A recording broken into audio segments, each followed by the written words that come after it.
If someone had told me that the woman I trusted to be by my side during the most vulnerable time of my life would be the one to betray me, I wouldn't have believed it, but that's exactly what happened. My name is Claire. I was 7 months pregnant when I found out my best friend had been sleeping with my husband. And not just once, for months. Julia and I had been inseparable since high school. She was the kind of friend who knew all my secrets, who helped plan my wedding, who stood next to me at the altar with tears of joy in her eyes. Or so I thought. My husband, Adam, and I had been together for 6 years. We were trying for a baby. For a long time, and when it finally happened, it felt like everything was falling into place. Adam was attentive, caring, supportive. Julia was ecstatic, buying baby clothes, checking in daily, rubbing my belly like an anti-dash to dash be. Everything looked perfect from the outside until I found out the truth. It started with a scent. A perfume I didn't own, lingering faintly on Adam's shirt after he came home late one night. I didn't question it at first. Pregnancy makes your senses weird, right? But then came the late-night texts, the sudden change in passwords. The way Adam would silence his phone the moment he stepped into the house. And Julia, she started pulling away. Missing our lunch dates, avoiding eye contact. Being too busy to hang out. I knew something was wrong, but I never imagined how deep it ran. One afternoon, while Adam was in the shower, his phone lit up. I wasn't the kind of wife who snooped, but something told me to look. It was a message from Julia. Last night was amazing. I can still feel your hands on me. My stomach dropped. My vision blurred. I scrolled through the messages with shaking hands. Photos, plans, jokes about me. About the baby. They had been meeting for months. Secret hotels, texts during my doctor's appointments. Lies upon lies. I felt like I couldn't breathe. I was carrying a life inside me while the two people I loved most laughed behind my back, but I didn't scream. I didn't cry, not yet, because in that moment something inside me snapped. I would make them pay. What would you do if your best friend and husband betrayed you while you were pregnant? Tell me in the comments. You won't believe how I exposed them. I spent that entire night awake, lying in bed next to Adam, pretending to be asleep, my mind racing. The baby kicked softly as if reminding me I wasn't alone. And I promised, in that moment, that I would protect this child from the lies surrounding. The next day, I began collecting everything. Screenshots, emails, photos. I synced Adam's phone backups to my laptop. I found recordings, notes, calendar entries. Every piece of evidence confirmed what I already knew. This wasn't a mistake. It was an affair. A secret relationship. And I wasn't going to just walk away. I needed justice. Not just for me, but for my unborn child. Over the next 2 weeks, I acted normal. I smiled. I let Julia come over when she finally showed up. She had the nerve to rub my belly and say, "This baby's going to be so loved." I almost vomited, but I smiled because I already had a plan. What do you think I did next? Leave your guesses below. Because their betrayal deserved an audience. I started by reaching out to Julia's boyfriend, Ben. They had been on and off for a few years, but he still cared for her deeply. I knew this would break him. I didn't want to hurt him, but he deserved to know. I invited him over, said I.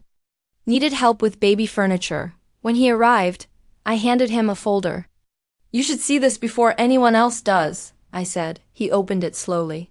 As he flipped through the screenshots and photos, his face turned pale. Julia and Adam, he whispered. I nodded.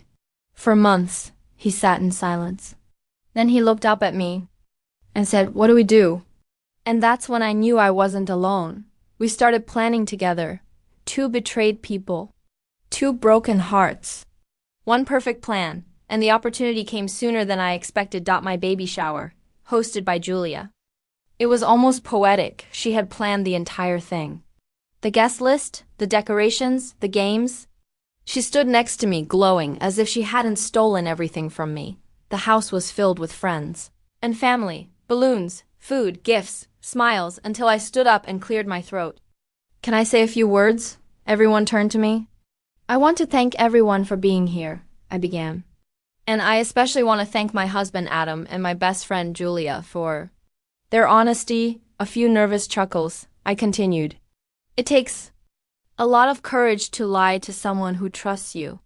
To sneak around behind a pregnant woman's back. To betray not just a wife but a friend. Whispers, confused glances. So I put together a little slideshow, just some memories. I turned to the TV and pressed play. Photos of Adam and Julia in hotel lobbies. Screenshots of texts. Selfies they sent each other. Gasps. My mother dropped her glass. Someone cursed. Julia froze, her smile gone. Adam stood up, stuttering. Claire, what the hell are you doing? Exposing the truth, I said calmly. You two made me look like a fool. Today I returned the favor. Julia ran out. Adam tried to follow her, but Ben stepped in and blocked the door. Not so fast, lover boy. Would you have exposed them like this? Tell me in the comments. Because I wasn't done yet.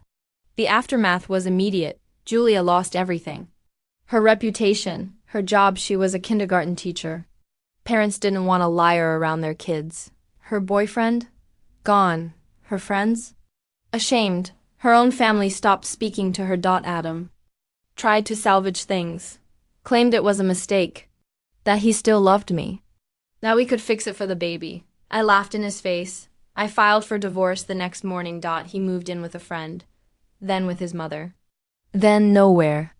He lost his job too, when one of the emails I exposed turned out to involve a client he was secretly seeing Julia with. My lawyer made sure I kept the house, the car, and full custody. I gave birth to a beautiful baby girl a month later.